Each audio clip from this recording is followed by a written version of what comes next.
Lisbeth. Nu er der gået et helt år, siden du forlod os, og savnet går stadig ondt. Men vi ved, at du ser ned på os fra himlen og passer på os hver eneste dag.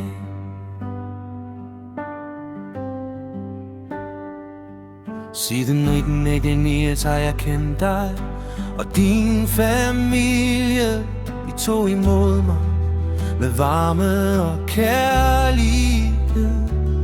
Hver sommer, 4 uger år efter år, var jeres hjem og så mit hjem. Du og Svend var mine plejeforældre, og I lærte mig, hvad sammenhold og omsorg betyder. Sammen med børnene blev der grinet, og nogle gange skændtes vi. 2 af dem kunne jeg aldrig rigtig enes med, men sådan er livet. Der var gode tider, og der var svære tider, men de smukkeste minder vil altid leve videre.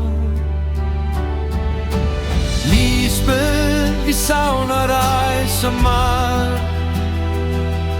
Din plads i vores hjerter vil altid være der. Vi håber, du har det godt der, hvor du er nu, og at din kærlighed giver styrke og mod.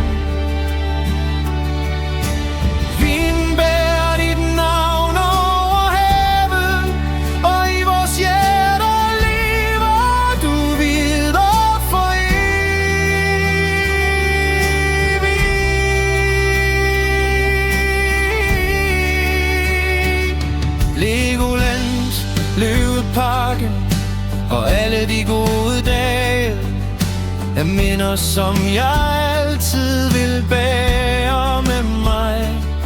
Jeg ønskede så meget at besøge dig igen, så du kunne have mødt prins. Men skæbnen var med det anderledes, og det ønske blev aldrig opfyldt. Til gengæld fik vi lov til at lære din mand Claus at kende, og det er vi dybt taknemmelige for.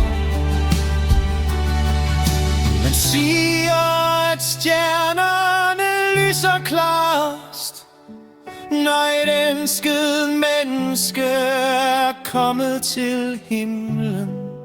Måske er du en af de stjerner, som stadig lyser vores vej.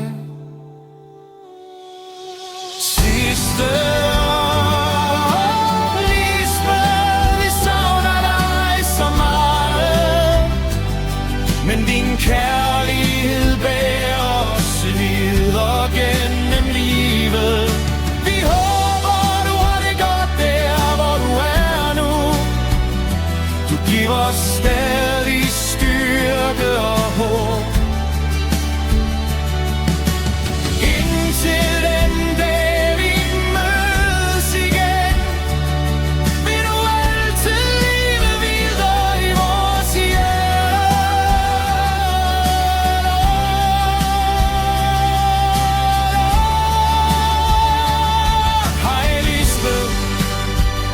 Der er gået et år, men du bliver aldrig glemt. Du er ikke væk, du er bare gået i forvejen.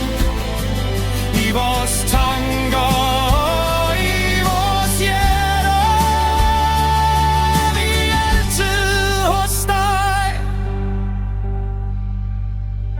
Dit plejebarn, Flemming.